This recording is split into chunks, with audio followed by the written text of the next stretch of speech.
Hey everybody, HomeSliceHenry here, and in today's video, I'm going to be showcasing a move update that I feel has gone under the radar, but is a terrific one, and that is the double buff to Lokix.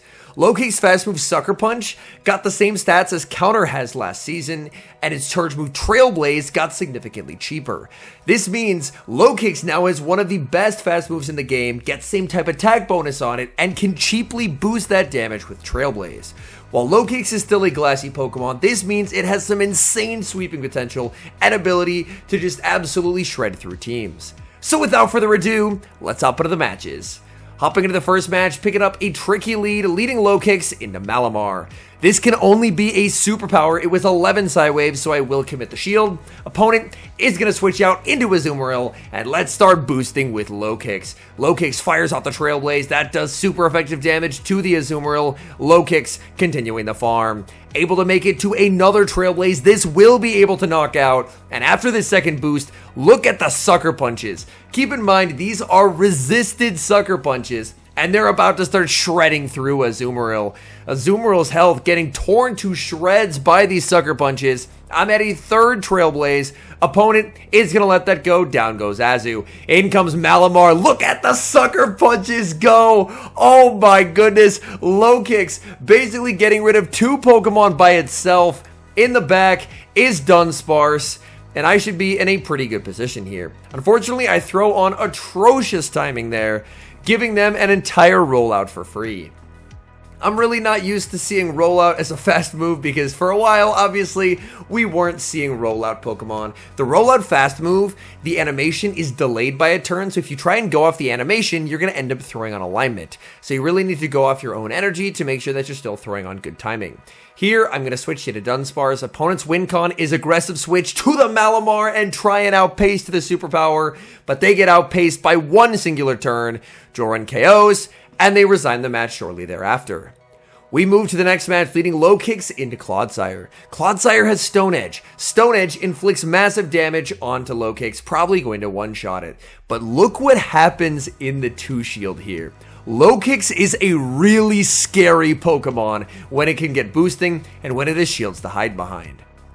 Clodsire, probably the bulkiest Pokemon in this entire format, is starting to get very low on health.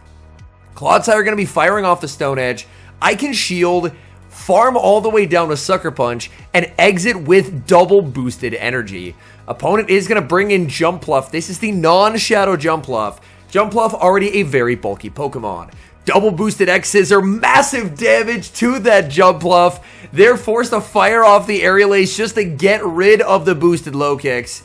In the back, they have Astonish Decidueye. Astonish, of course, got a massive buff as well, which does help out Decidueye quite a bit. I should be in a pretty decent position here with the Dunsparce. Frenzy Plant is going to do a lot of damage, though. To be honest, I haven't looked up Astonish Decidueye counts yet. I've slowly been working to try and learn the counts, and this is not one that I have mastered quite yet. I'm going to throw one rollout, send in the Clodsire. One thing I will have to watch for is a potential catch. They're going to fire off the Frenzy Plant. That does a ton of damage. I farm up. Opponent waits the turn and gets the catch. I saw the catch, but unfortunately, I had already tapped the move. I tried for an undercharge. The undercharge, unfortunately, still KOs. Decidueye needs a Frenzy to KO here. Spirit Shackle won't quite do it, and they don't have two Frenzies loaded. They try for the Spirit Shackle, but it just does not KO, and I'm able to take the win. Good lead in the next match, leading Lokix versus the Shadow Alolan Sandslash.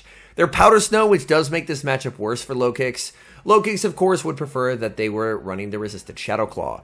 Opponent is going to switch out into Feraligatr. Feraligatr going to get hit with the Trailblaze. Trailblaze grabs the shield, and look at these Sucker Punches go. Again, boosting damage and getting same type attack bonus on a counter clone is just absolutely absurd. I'm going to bank a ton of energy, switch into the Dunsparce, and get the catch. I'm going to be able to farm down. I save a ton of energy on the Lokix for later. And now, hopefully, I should be in a pretty decent position. It's Clodsire in the back, and things are honestly looking good here. I have a Trailblaze loaded. I can fire off a Drill Run. If my opponent doesn't throw right away, I'm going to make another Drill Run as well. Things are looking great.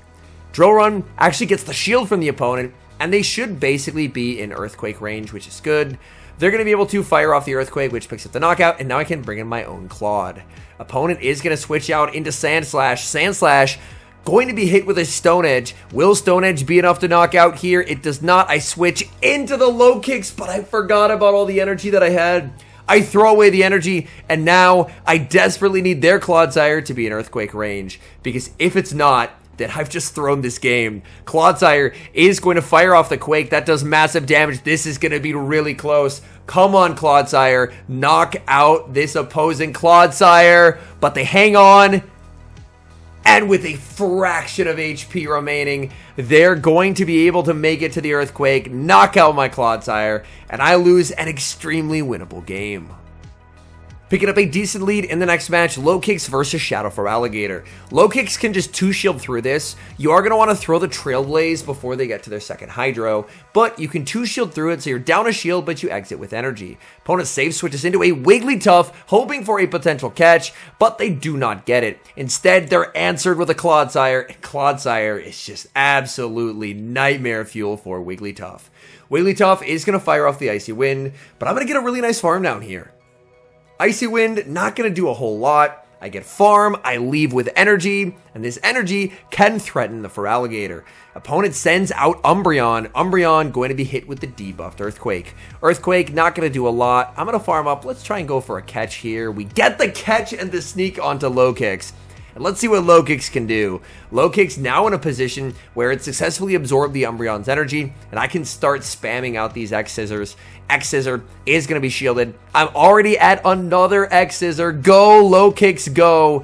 This X-Scissor is going to connect, dealing substantial damage. Umbreon is going to fire off the foul play, but I'm more than happy to shield.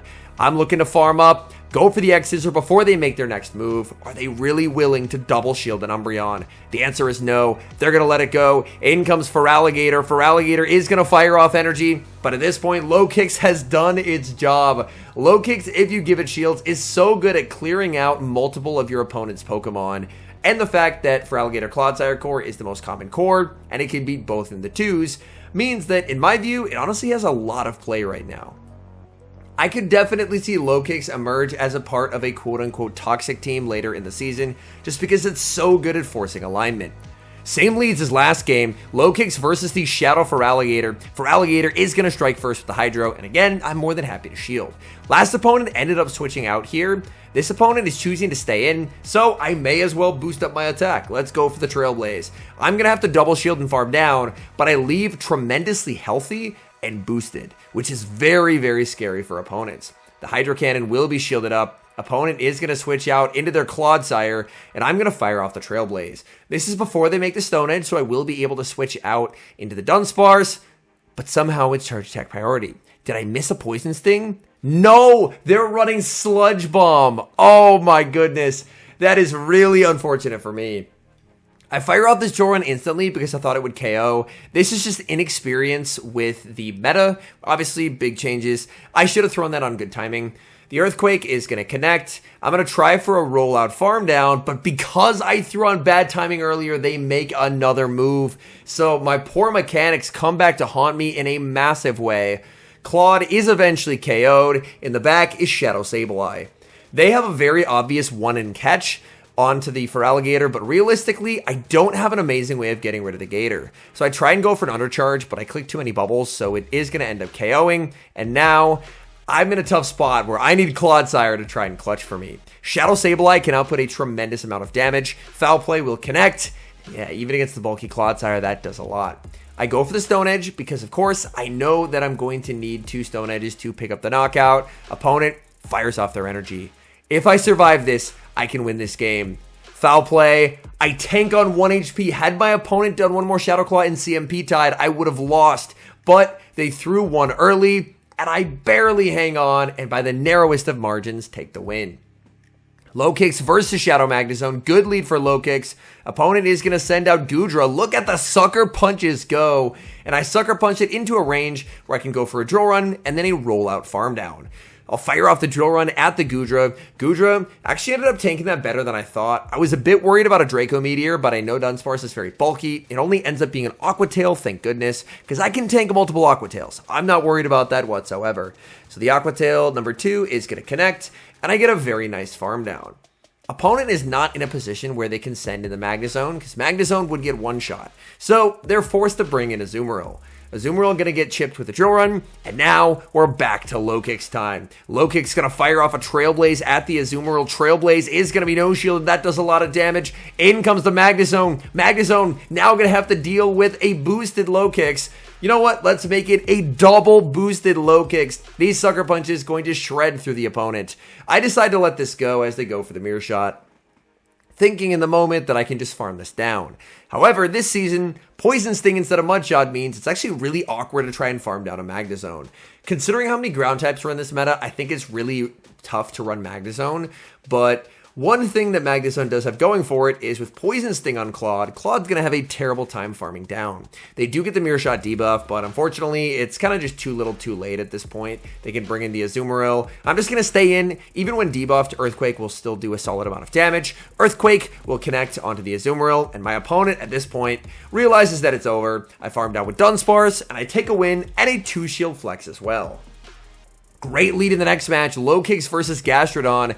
Lokix is actually a terrific matchup into the Gastrodon because, being a bug type, it resists ground. Safe Switch Chestnut is going to be chipped with the X's, or looking to farm up as much as I can. The switch and the catch onto Clodsire. Did we catch the superpower? Yes, we did. It's early in the match, but that feels like a back-breaking catch for the opponent. Frenzy Plant is debuffed, not going to hit nearly as hard. Clodsire going to get a massive farm down and exit with energy. In comes the Gastrodon. Gastrodon going to look for a farm down potentially. Earthquake connects, and that does quite a lot of damage.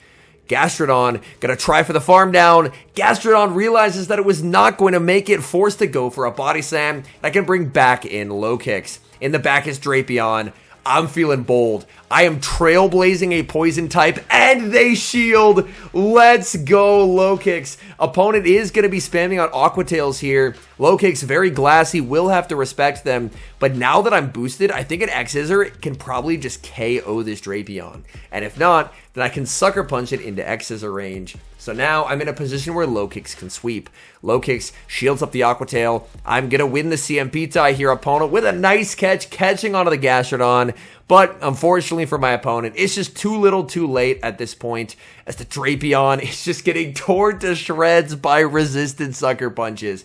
I cannot state enough how scary this Pokemon is in the right hands. Like, a well-played Lokix is a very difficult Lokix to beat. Here my opponent does get a Crunch debuff, but they don't get a second move, so I'm still okay. Lokix versus Shadow Jumpluff. Shadow Jumpluff typically on Aerial Ace, so I may as well go for a catch. Catching that onto the Dunsparce. Dunsparce is going to absorb that damage, no problem. Opponent brings in their own Dunsparce, and this is going to be a bit of an interesting matchup. Ideally, I want to try and flip switch, because I would much rather have the Jumpluff going up against my Clodsire. Unfortunately, I've been chipped with an Aerial Ace, which makes flipping switch a lot more difficult because I'm going to have to go down a shield to do so. I'm going to tank a move. I know I can survive it, but I think I need to play for switch advantage. I think that's my only hope in this game, as I'm expecting they're going to have something that does well into my Clodsire in the back. So I'm going to shield, fire off the Drill Run, and let's see, are they willing to match shields in this matchup? They are not. I win switch, but my happiness is immediately taken away as Greninja enters the field. Greninja up energy can beat this entire team. Lokix, of course, being the dark bug type, does not have a resistance to water. And that means Hydro Cannon is basically going to one-shot me. They have 2 Hydros, so they can just click Hydro twice. The opponent actually ends up switching out here into the Jumpluff, so I can bank a bunch of energy and make another catch onto Claude. But realistically, at this point, there is no way that I can win this game because, unfortunately for me, Greninja has to move banked, and Greninja wins charge attack priority over Lokix. They're going to fire off Energy Ball. That's going to do quite a lot of damage. I farm up just shy of 100 energy, making sure that I don't go over. Stone Edge is going to be shielded. My only hope was that the opponent, for some reason, no shielded, but they know better than that. They are going to commit the shield. Energy Ball barely does not KO. The rank 5 Claude coming in clutch, but they can just win the game with the Greninja, because unfortunately, I can't make the double Aerial Ace, and I lose charge attack priority. So long, Lokix, as Lokix unfortunately will get KO'd. Hopping into the final match, greatly, Lokix for Shadow Alolan Dugtrio, another fast move, pressure, heavy mon. Opponent get a save switch into a Dugong, and they're completely core broken by the Lokix. I fire off the Trailblaze, get the shield, switch out into the Dunsparce, getting the catch and the sneak. You absolutely love to see it. I'm now going to be debuffed, which means that my Rock Slide going to be way less effective than it would have been before, but still, that catch and sneak play is one of my favorites. They can fire off a charge attack. I don't have to respect this. I know that I can hang on and take this damage, and then I can look to overfarm and pick up a knockout. Opponent tries for a Rock Slide catch onto the Dugtrio, but I react in time, fire off the Drill Run, down goes Dugtrio. Oh no, and in the back is Gastrodon. They were triple weak. They were triple weak to the Lokix. Trailblaze is going to be shielded. Lokix going to have to shield twice here as they're going to be able to make another Body Slam. I believe after one more Mud Slap, as Body Slam is 4-3, 4-3 alternating. And now I'm going to look to fire off a Trailblaze. My opponent actually ends up catching onto the Dugong because I threw 2 in the move to try and get as much energy as possible, but I end up getting the damage registration error in my favor as I get to this X-Scissor. Realistically, the game should have been over a while ago if I just threw the Trailblaze on 1 in the move, but I tried to get a little fancy with it, almost let the opponent back in the game, but the good news is we still are able to take the win. All in all, my goodness, Lokix, incredibly scary Pokemon when used by skilled trainers. I played against one and it was able to flip switch versus my Shadow Jumpluff. And I was shocked. I was like, how did it do that? This is a bug type. Why is it flipping switch versus my grass flying type? But that's the thing about Lokix. It's very frail. I'm not saying this is an easy Pokemon to use, but I'm saying with proper play, it's an extremely powerful one and a very scary Pokemon to go up against if you don't have a resistance to dark. Anyways, thank you guys so much for watching. If you're enjoying the content, make sure to leave a like and subscribe to the channel if you haven't. And a special thank you as always to our members here on YouTube. The support guys provide is sincerely appreciated. So thank you guys oh so very much. And until next time, I've been HomeSliceHenry.